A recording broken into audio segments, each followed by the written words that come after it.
Welcome, ladies and gentlemen, to another Friday Rambling. It is time for your post-Thanksgiving, but not quite Christmas cheer yet episode, which means we're not going to delve into something holiday-related, but we are going to delve into something historical. That's right, we are going to discuss 100 years of Women's World Championship politics, controversies, and confusions. What are you talking about? Well, it's very simple. You see, in 2010, WWE retired their classic Women's World Championship. But the key of all this is the Women's World Championship.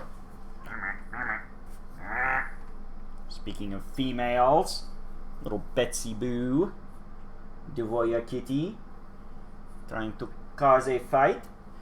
But yes, the thing about the WWE Women's World Championship Classic version is that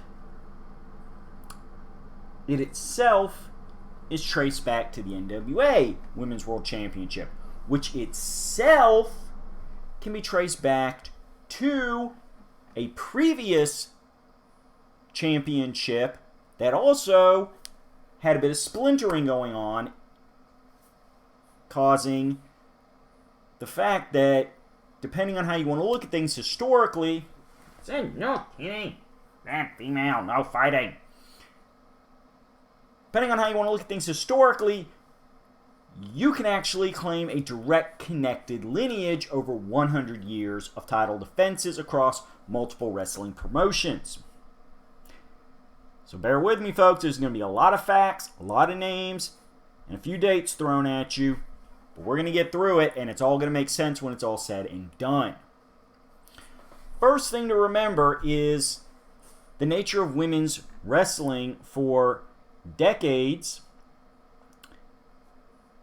in the early parts, really most of the 20th century, which is that promotions generally did not have a standard division for women's wrestling. The simplest way to put it is that for many years, women wrestlers were treated as free agents, where they would be contracted to work a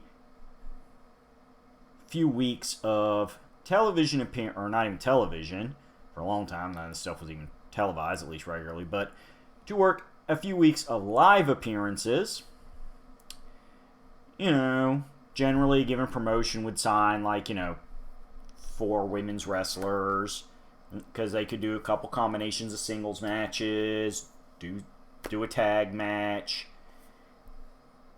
and they'd shunt them out, not do any women's wrestling for a couple, little circuits there, and then bring them back, maybe the same wrestlers, maybe a couple others, but that's just it. Women's wrestling was treated more as a recurring sideshow type division than a standard regularly used division. Now, it's neither here nor there. That is the nature of the industry. We are not judging morally on this particular issue at this time. Things change and evolve in any business. That is important to note when we discuss what happened with these titles, specifically when we get to how the WWE Women's World Championship came about.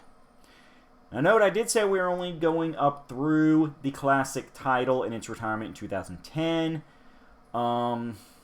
Most people probably know the history of women's wrestling after that. In WWE, where you had the Divas title, and now every WWE brand has their own championship, so you have 4 of them in Raw, SmackDown, NXT, and NXT UK, and then you have the Women's Tag Championship, which allegedly floats between all the brands, but I don't think it has ever shown up on NXT UK, and it's only shown up on NXT a couple times. But still, we're focusing on the modern history and directly traced lineages.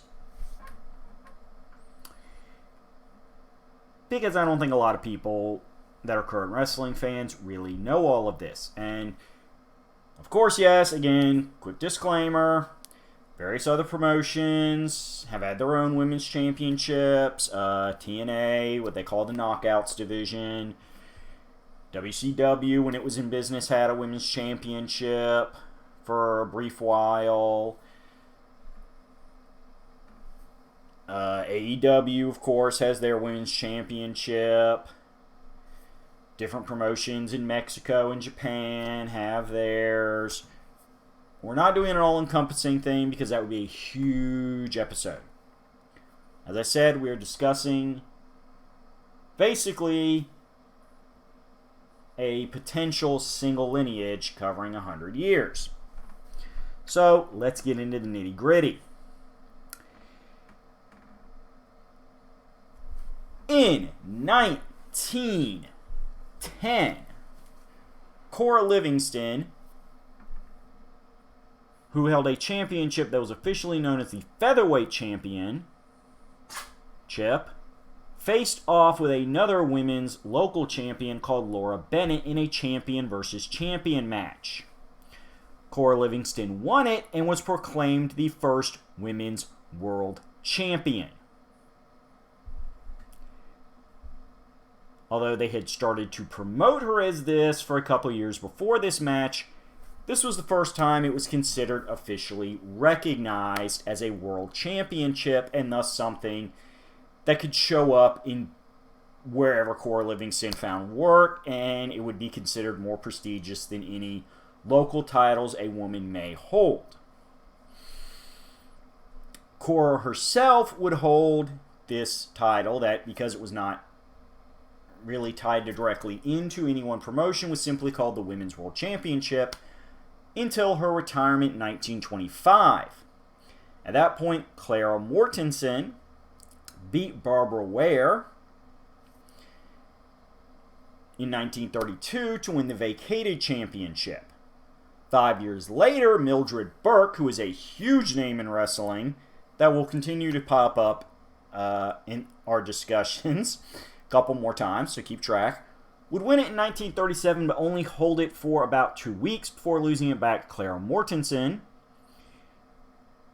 who would in turn hold it about 2 months before losing it again to Mildred Burke. Mildred Burke would hold it from 1937 until losing it to June Byers in 1953. So,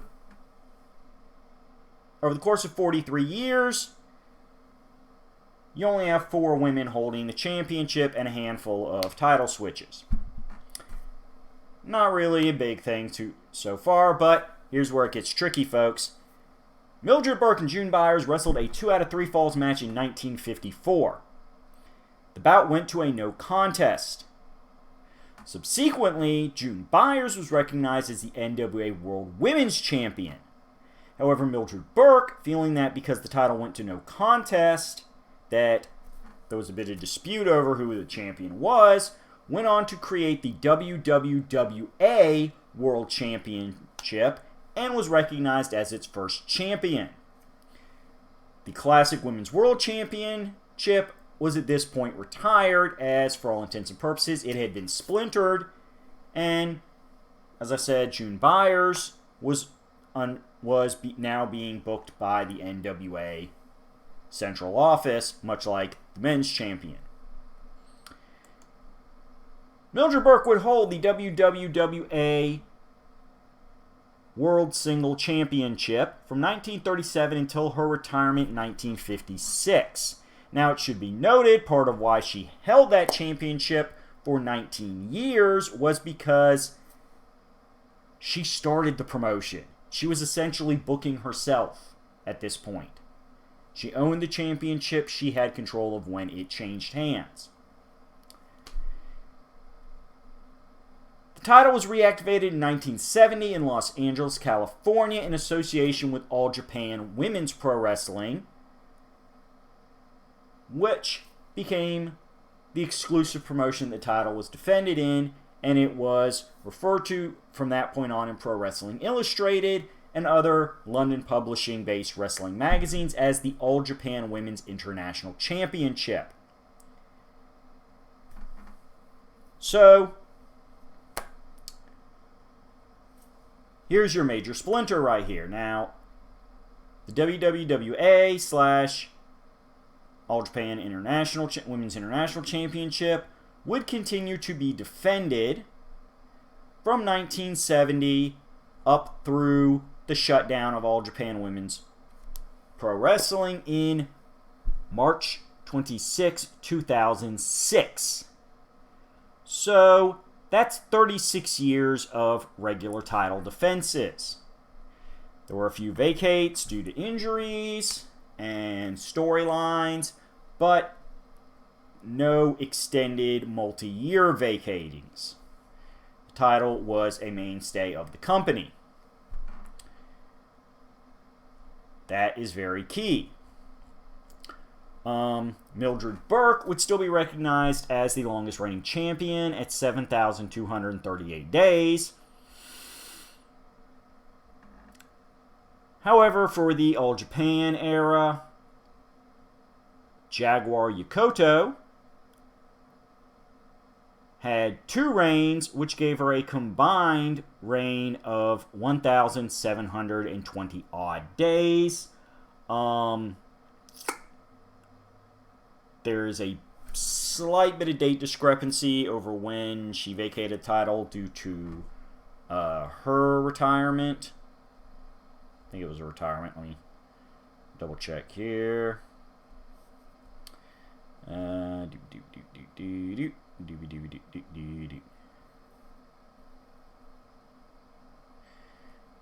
Yep, due to Jaguar Yokota retiring. So, you know, it's a thing. But she had over 1,700 days.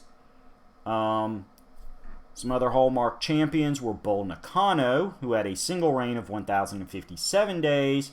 Aja Kong, whose 2 reigns added up to 914.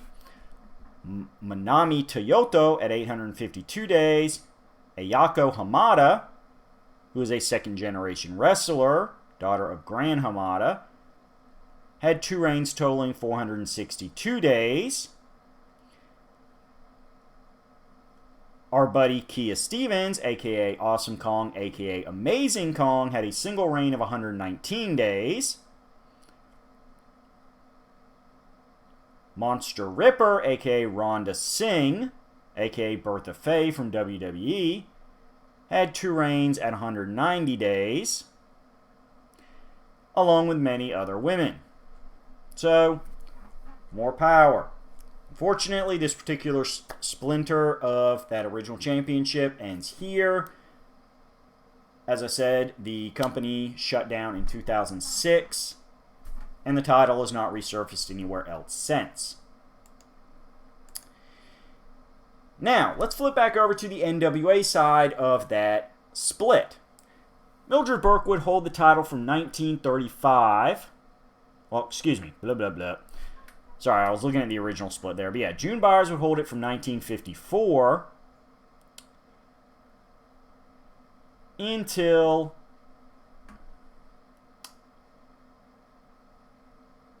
(1964), so 10 years, due to her retirement. Now, a couple years after winning it, there was some issue where a couple of the NWA promoters, led by Vince McMahon Sr., stopped recognizing June Byers as champion. However, Byers, with the support of promoter Billy Wolf, is still recognized by the majority of the NWA. After that, we would get to the fabulous Moolah, who is definitely a person of much controversy on a few different levels. We're definitely going to talk about Moolah another day in much detail, but the big thing is fabulous Moolah won the title in September of 1956. Her first reign would last 10 years, before losing it to Bette Boucher, before winning it again, dropping it for a couple weeks to Yukiko Tomo, before winning it again, and holding it from 1968 until 1978, where she lost to Evelyn Stevens for a single day, before winning it in 1978, winning it back one day later in 1978, and holding it until we're not sure. This is where we get another splinter, folks, and where our buddies WWE jump back into things. Remember how Vince McMahon Sr. decided to quit recognizing her? Well, his son, Vince McMahon Jr., did the next best thing, as he lured fabulous Moolah away while she was still champion, meaning in 1983, in fact, December 31st, 1983, the last day of the year, basically, the start of 1984, she signed with the World Wrestling Federation and sold the championship to the WWF.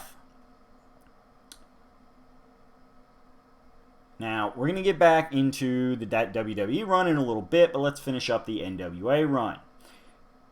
The NWA did not crown a new champion for 2 years, as on February 12, 1986, Debbie Combs won a 9-woman battle royale.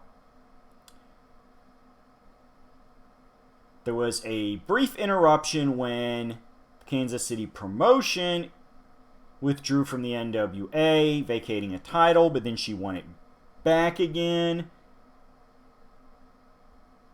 in another match. So she's got 2 reigns, but for all intents and purposes, it was 1 reign because it was only a vacation for a couple months.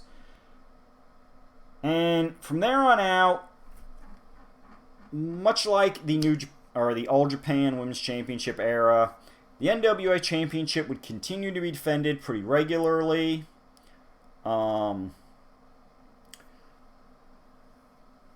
For at least the next 9 years. Debbie Combs lost it and won it a couple of times over before officially being stripped of it in October of 1996. The title would not be used for 4 more years until it was won in October of 2000 by Strawberry Fields at the NWA 52nd Anniversary Show, defeating Leilani Kai. However, she was injured and the title was vacated weeks later and lay fallow for another 2 years before being won by Madison. And generally since then, the title has stayed in contention. Most women holding it for, months, if not a few years. The longest real running championship after this would be when Jazz won it in September of 2016, before eventually vacating it due to medical and personal reasons on April 22nd of 2019. New champion would be crowned only 4 days later in Allison Kay at the Crockett Cup event. And the current champion is Serena Deeb, who won it only about a month ago on October 27th at the UWN Primetime Live event. So, it's kind of an oddball championship. There have been times where it has been defended pretty regularly and treated pretty prestigious, but it has also had multi-year periods where it has been vacated and just not been seen.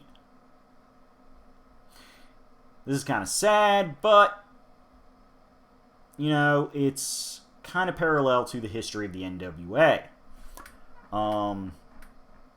Again, this is certainly another topic, more in detail for another time, but once WCW left the NWA, taking most of its top stars with it, the promotion, or really the alliance of promotions, has struggled for over a decade to really define itself and regain the prestige and glory it had before that unfortunate incident. A couple things have happened in between that to certainly help hurt their rebirth. Again, that's something that's going to take a whole nother topic to discuss, but the idea is that many women have held the NWA World Women's Championship. Fabulous Moolah is recognized as having the longest title reign at 9,925 approximate days. As I said, due to that issue where we're not 100% sure to the day when the NWA quit recognizing her. After that would be Debbie Combs at 3,461 days, and then Jazz, whose single reign was 948 days. June Byers also had one good reign at 760 days. You have, in the modern era, our buddy Amazing Kong that we've mentioned before, had a single reign at 358 days. Leilani Kai had her single run of 465 days. We will be mentioning her again in a second with the Women's Championship in WWE. As I said, in the modern era, you have people like Santana Garrett, Thunder Rosa, current champion Serena Deeb. Allison Kay, certainly a perfectly good worker in her own right. So, it's kind of one of those up and down things. The title tends to be as important as whoever is holding it. But let's go back to Fabulous Moolah and her joining the WWE.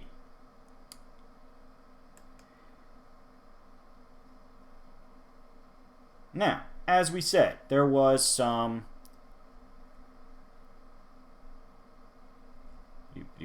hold on, let me get my master list of notes here. Okay. So, as we said, in 1984, specifically at the Brawl to End It All event in New York, New York, Fabulous Moolah's first WWE title run ended when she lost it to Wendy Richter. Now, here's where things get a little weird, and as I said, we get into things like splinter titles and controversies. Fabulous Moolah had won and lost the belt several times in the NWA before migrating with it to the WWE. However, the WWE, while they do recognize their Women's Championship as starting when Moolah won the NWA title in 1956, in that first reign, does not recognize any of the title changes that took place while the belt was under control of the NWA. Which means that, according to WWE records, Fabulous Moolah's first reign was 10,170 days.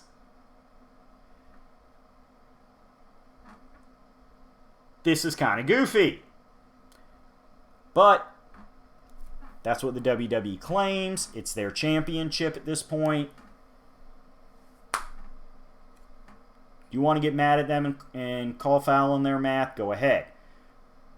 So, Wendy Richter holds the title for 210 days before losing it to our buddy Leilani Kai at the War to Settle the Score. See, I told you to remember that name. Wendy Richter would win it back only 41 days later at WrestleMania 1.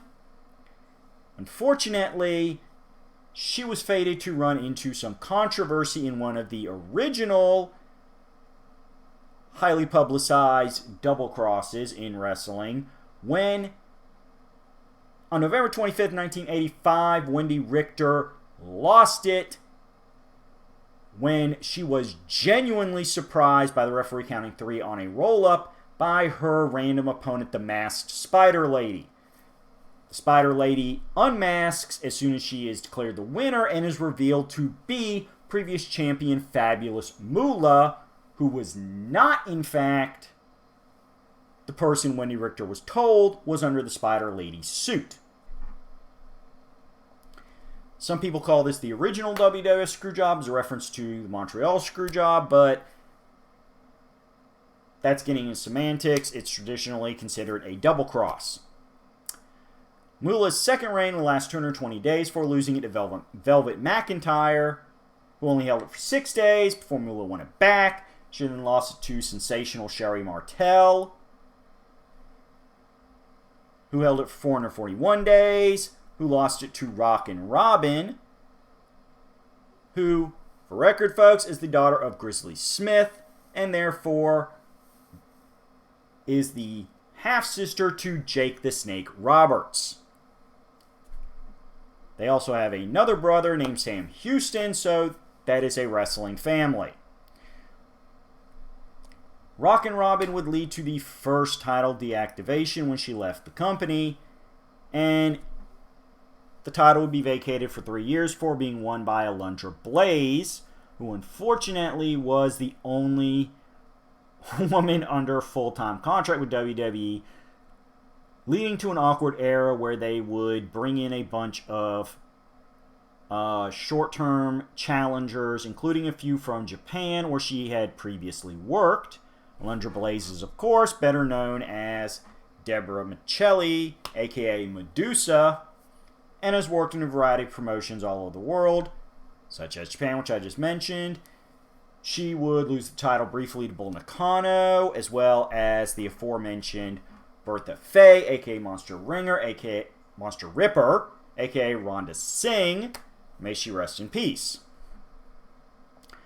Eventually, in 1995, Alundra Blaze would quit the company to join rival promotion WCW, producing one of the most infamous segments of the Monday Night War, where Alundra Blaze would take the WWF Women's Championship and throw it in the trash, declaring it to, in fact, be junk live on Nitro. She has since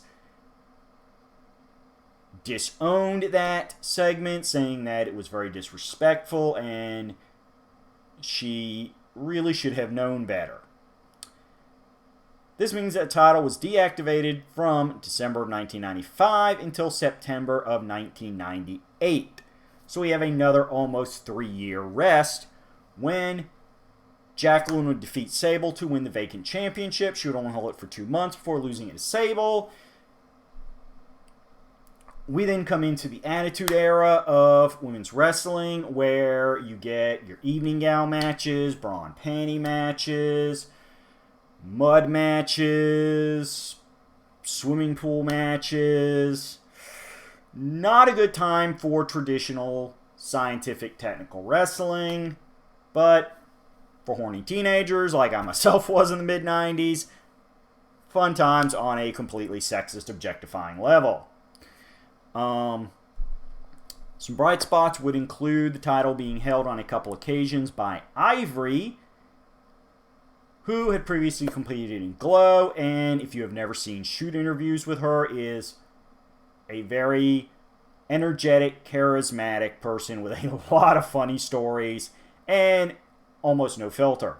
Seriously, I think she has more stories about her love life, especially with people outside the wrestling industry, than any other female that has done shoot interviews. We love you, Ivory. Great wrestler, great mind for the business, and zero filter. You know, she is out there to make people smile and get reactions. We would also, of course, have Jacqueline, aka Jacqueline Moore, win the title for a couple months for a second time before losing it to Stephanie McMahon, because all the McMahons have to be champions at some point. Hall of Famer Lita would pick up her first reign. We would eventually get the controversial reign of Chyna, who would lead to another title vacation when she left the company 214 days after winning it at WrestleMania 17.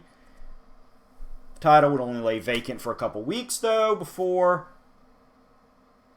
Trish Stratus won it at the 2001 Survivor Series, leading to the late Attitude Era,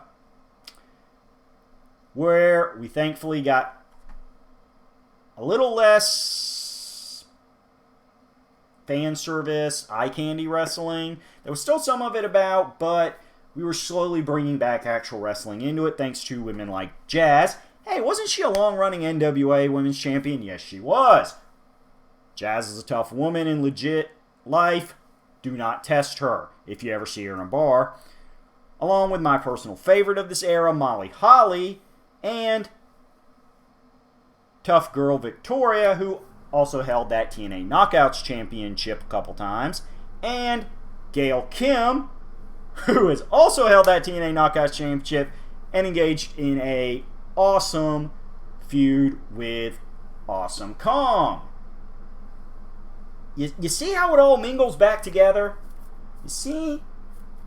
Great wrestlers tend to win championships all over the world. Amazing.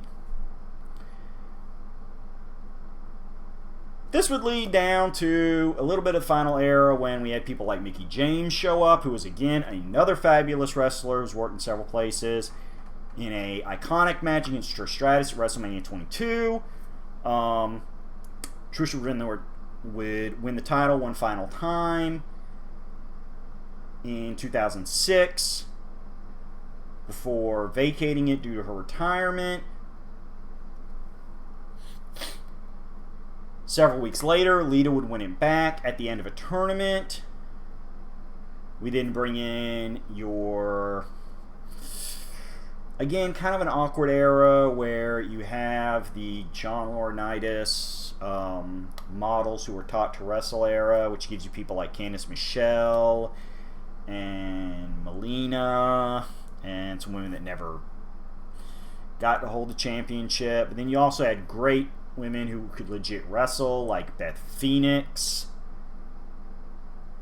and Mickie James was still in the toss.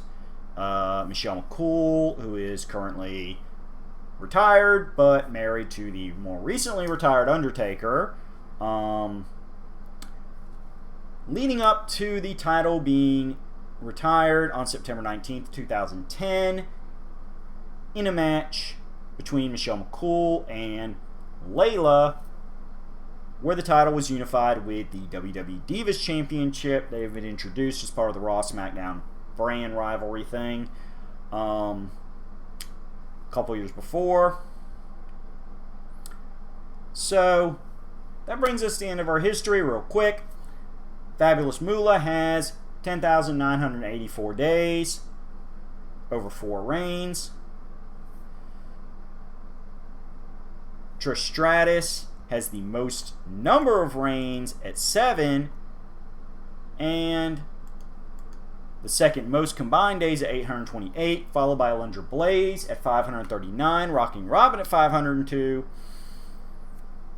You notice most of these long reigns are in that earlier era where if you win a championship, it's generally assumed you're going to hold it for several months to a year. Again, as I said, some of the stalwarts were Mickie James, who had 5 reigns, totaling 367. Unfortunately, WWE has generally used her more as a transitional champion and a perennial challenger. It's a thing. She's tied with Beth Phoenix, who had 3 reigns. Ivory, Molly Holly, also had reigns totaling over 300 days. As I said, you have some international fun with Bull Nakano, who had a single reign in 134 days. You have, unfortunately, a wonderful wrestler and legit tough woman in Jacqueline Moore, only held it twice at a total of 117 days. But she did also hold the Cruiserweight Championship for a short period of time. So, hey, she got to kick butt and fight with the men. And Gail Kim only had a single reign at 28 days. However, her career in TNA was much more successful, so more power to her. And as I said, that pretty much brings us up. From here, you get into the nature of the Divas Championship. It was eventually retired. And we got introduced to a new Women's Championship, which was almost immediately split up into the Raw and SmackDown Women's Championship. the modern WWE Women's Tag Team Championship. There was a previous Women's Tag Team Championship in WWE.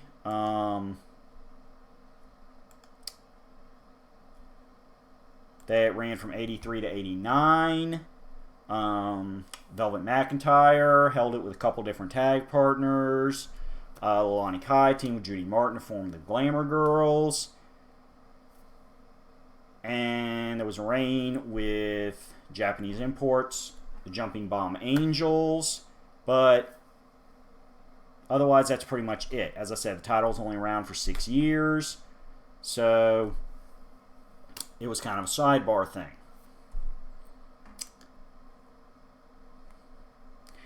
Women have also held the Intercontinental Championship, thanks to China. As I said, Jacqueline held the Cruiserweight Championship and the Hardcore Championship and 24/7 Championship, which are open to all challengers and tend to feature ambush surprise pins. I've had multiple women holding both of them, including Molly Holly, Trish Stratus, Alundra Blaze, because Alundra Blaze is great in any era. So, women holding gold tends to happen. But that breaks down, as I said, the main thing I wanted to discuss, which is, thanks to titles being splintered and some backstage politics and controversies, you can trace that classic women's championship over 100 years and multiple promotions. The direct lineage, of course, for those who want your quick summary, was Women's World Championship to NWA to WWE, with that side splinter for the WWWA/NJW Championship,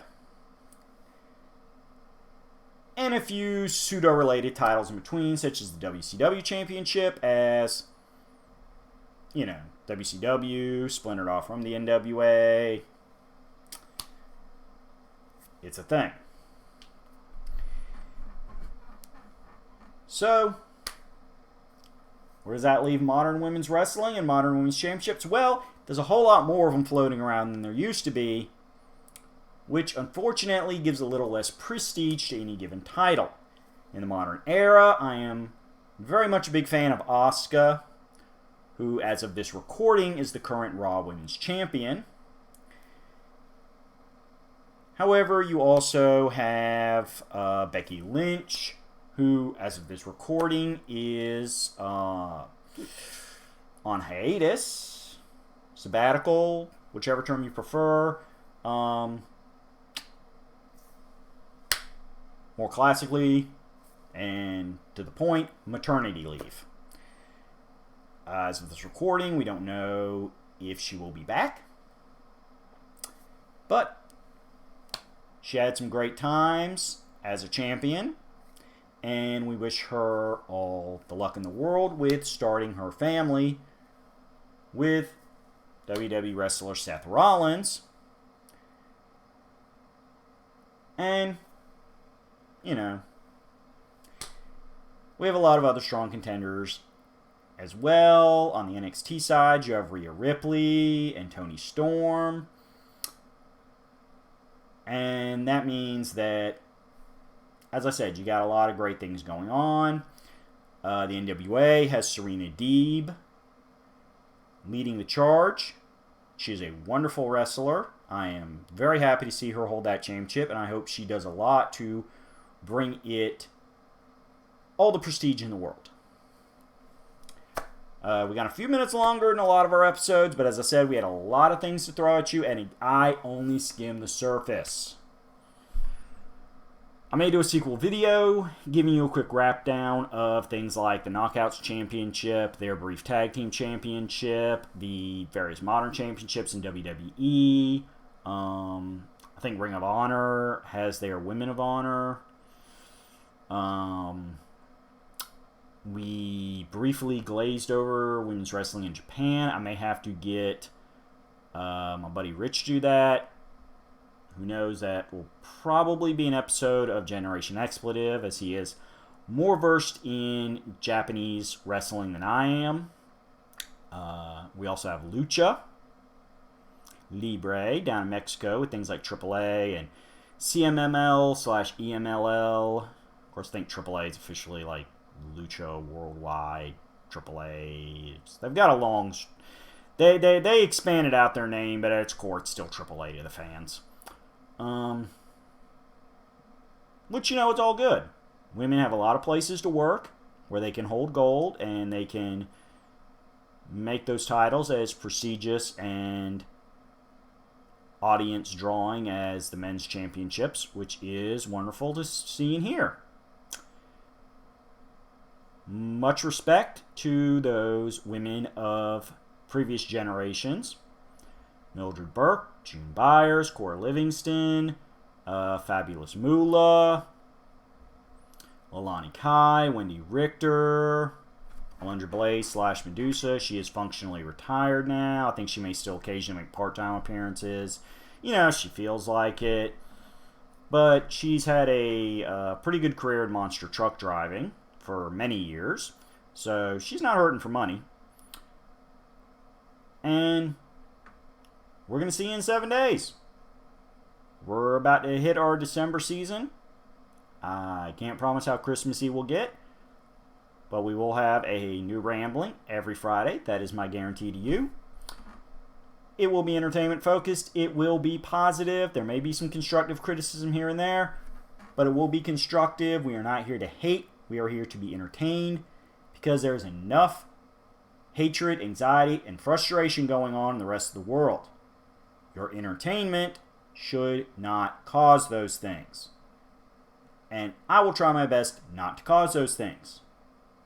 So, enjoy the holiday season. Enjoy the nice, cool winter. Stay warm. Stay watching. And I'll see you in 7.